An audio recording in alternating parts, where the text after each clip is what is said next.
ನಮ್ಮಲ್ಲಿ ತುಂಬ ಜನರಿಗೆ ಊಟ ಎಷ್ಟೇ ರುಚಿಕರವಾಗಿರಲಿ, ಆದರೆ ಸೈಡಿಗೆ ಒಂದು ತುಂಡಾದರೂ ಉಪ್ಪಿನಕಾಯಿ ಇದ್ದರೆ ಮಾತ್ರ ಆ ಊಟ ಕಂಪ್ಲೀಟ್ ಅನಿಸುತ್ತೆ. ಸೊ ಇವತ್ತು ಸಿಂಪಲ್ ಆಗಿರುವಂತಹ ಒಂದು ಪೌಡರ್ ಹಾಗೆಯೇ ಉಪ್ಪಿನಕಾಯಿನ ಮಾಡಿ ತೋರಿಸ್ತಾ ಇದ್ದೀನಿ. ಭಾರಿ ಕಷ್ಟ ಏನೂ ಇಲ್ಲ, ತುಂಬ ರುಚಿಯಾಗಿ ಕಲರ್ಫುಲ್ಲಾಗಿ ಮಾಡುವಂಥ ಉಪ್ಪಿನಕಾಯಿ ಇದು. ಹಾಗಾದರೆ ತಡ ಮಾಡದೆ ಈ ರೆಸಿಪಿನ ಇವಾಗ ನಾವು ಚೆಕ್ ಮಾಡೋಣ.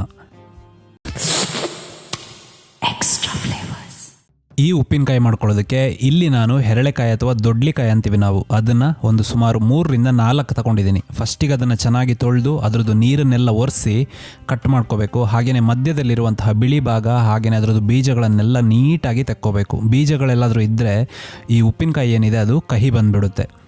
ಇದನ್ನು ನಿಮಗೆ ಬೇಕಾದಂತಹ ಸೈಜಲ್ಲಿ ನೀವು ಕಟ್ ಮಾಡ್ಕೋಬಹುದು. ಯೂಶ್ವಲಿ ದೊಡ್ಲಿಕಾಯಿ ಅಂದರೆ ನಾವು ಇದೇ ಥರ ಕಟ್ ಮಾಡ್ಕೊಳ್ತೀವಿ. ಸೊ ಇದನ್ನು ಕಟ್ ಮಾಡಿಕೊಂಡು ಸುಮಾರು ಒಂದು 5 ಮುಷ್ಟಿಯಷ್ಟು ಆದಮೇಲೆ ಅದನ್ನು ತೆಗೆದು ನೀವು ಬೇಕಾದಂತಹ ಜಾರ್ ಅಥವಾ ಬಾಟಲಿಗೆ ಹಾಕ್ಕೊಂಡು 1 ಮುಷ್ಟಿಯಷ್ಟು ಕಲ್ಲುಪ್ಪನ್ನು ಸೇರಿಸ್ಕೋಬೇಕು.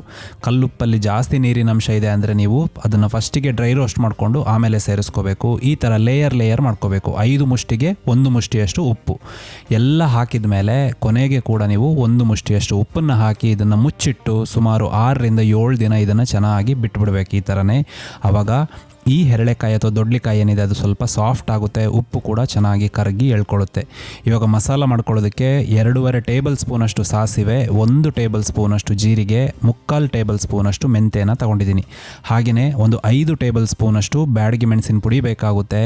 ಇದು ಮನೆಯಲ್ಲೇ ಮಾಡಿರುವಂಥದ್ದು. ನಿಮಗೆ ಬೇಕಾದರೆ ನನ್ನ ಹತ್ರ ನೀವು ಆರ್ಡರ್ ಮಾಡಬಹುದು. ಒಳ್ಳೆ ಕ್ವಾಲಿಟಿ ಮೆಣಸನ್ನು ಉಪಯೋಗ ಮಾಡಿರುವಂಥದ್ದು. ಇವಾಗ 6 ರಿಂದ 7 ದಿನ ಆದಮೇಲೆ ನೋಡಿ ಆ ದೊಡ್ಲಿಕಾಯಿ ಏನಿದೆ ಅದು ಚೆನ್ನಾಗಿ ಉಪ್ಪನ್ನು ಎಳ್ದಿದೆ, ಹಾಗೆಯೇ ಸಾಫ್ಟ್ ಕೂಡ ಆಗಿದೆ. ಸೊ ಇದನ್ನು ಇನ್ನೊಂದು ಪಾತ್ರೆಗೆ ನಾನು ಹಾಕ್ಕೊಳ್ತಾ ಇದ್ದೀನಿ. ತುಂಬ ನೀರೆಲ್ಲಾದರೂ ಆಗಿದ್ದರೆ ಅದನ್ನು ನೀವು ತೆಗಿಬಹುದು, ಏನು ಪರವಾಗಿಲ್ಲ. ಸೊ ಇದನ್ನು ಒಂದು ಬೌಲಿಗೆ ಟ್ರಾನ್ಸ್ಫರ್ ಮಾಡಿದ ಮೇಲೆ ಇವಾಗ ಒಂದು ಪ್ಯಾನನ್ನು ಬಿಸಿ ಮಾಡಿಕೊಂಡು 2.5 ಟೇಬಲ್ ಸ್ಪೂನಲ್ಲಿ 2 ಟೇಬಲ್ ಸ್ಪೂನಷ್ಟು ಮಾತ್ರ ಸಾಸಿವೆಯನ್ನು ಹಾಕ್ಕೋಬೇಕು. ಹಾಗೆಯೇ 3/4 ಟೇಬಲ್ ಸ್ಪೂನಷ್ಟು ಮೆಂತ್ಯ ಏನಿದೆ ಅದನ್ನು ಕೂಡ ಹಾಕ್ಕೊಂಡು ಆ ಸಾಸಿವೆ ಚಟಪಟ ಅಂತ ಹೊಡಿಬೇಕು. ಅಲ್ಲಿ ತನಕ ನೀವು ಚೆನ್ನಾಗಿ ಲೋ ಫ್ಲೇಮಲ್ಲಿ ಇದನ್ನು ರೋಸ್ಟ್ ಮಾಡ್ಕೋಬೇಕು. ಈ ಥರ ಲೋ ಫ್ಲೇಮಲ್ಲಿ ರೋಸ್ಟ್ ಮಾಡ್ಕೊಂಡಾದಮೇಲೆ ಇದಕ್ಕೆ ಕೊನೆಗೆ ನೀವು ಜೀರಿಗೆಯನ್ನು ಸೇರಿಸಿ ಮತ್ತೆ 1 ರಿಂದ 2 ನಿಮಿಷ ಲೋ ಫ್ಲೇಮಲ್ಲಿ ಇದನ್ನು ಚೆನ್ನಾಗಿ ರೋಸ್ಟ್ ಮಾಡ್ಕೋಬೇಕು. ಹಾಗೆಯೇ ಕಲರ್ ನೋಡ್ಬೋದು ನೀವು ಎಷ್ಟು ಚೆನ್ನಾಗಿ ಬಂದಿದೆ ಅಂತ. ಈ ಥರ ರೋಸ್ಟ್ ಮಾಡ್ಕೊಂಡ್ರೆ ಮಾತ್ರ ಅದರಿಂದ ಒಳ್ಳೆ ಪರಿಮಳ ಬರುತ್ತೆ.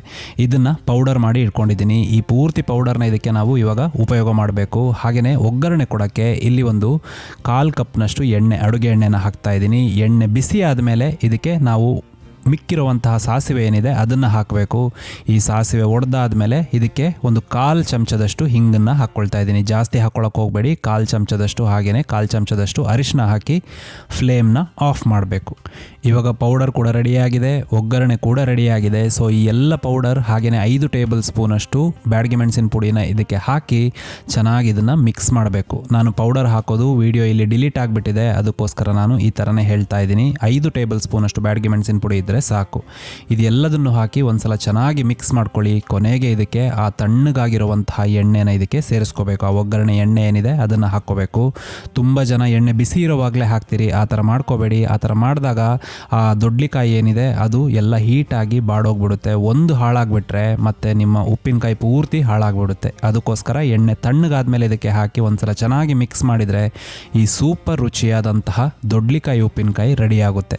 ಅದು ನೋಡೋದಕ್ಕೇ ಎಷ್ಟು ಚೆನ್ನಾಗಿ ಕಾಣ್ತಾ ಇದೆ ನೋಡಿ. ರುಚಿ ಕೂಡ ಅಷ್ಟೇ ಚೆನ್ನಾಗಿದೆ. ಹಾಗೆಯೇ ಒಳ್ಳೆ ಬ್ಯಾಡಗಿ ಮೆಣಸಿನ ಪುಡಿ ಹಾಕಿರೋದ್ರಿಂದ ಕಲರ್ ಕೂಡ ತುಂಬ ಅದ್ಭುತವಾಗಿ ಬರುತ್ತೆ.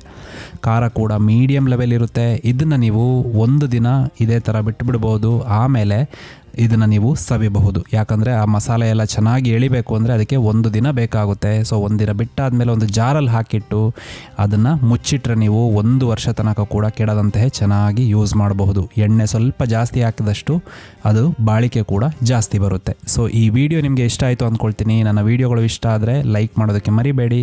ನೆಕ್ಸ್ಟ್ ಇನ್ನೊಂದು ವಿಡಿಯೋ ಜೊತೆ ಮತ್ತೆ ನಾನು ನಿಮ್ಮನ್ನು ಭೇಟಿ ಆಗ್ತೀನಿ. ಅಲ್ಲಿ ತನಕ ಟೇಕ್ ಕೇರ್, ಬಾಯ್.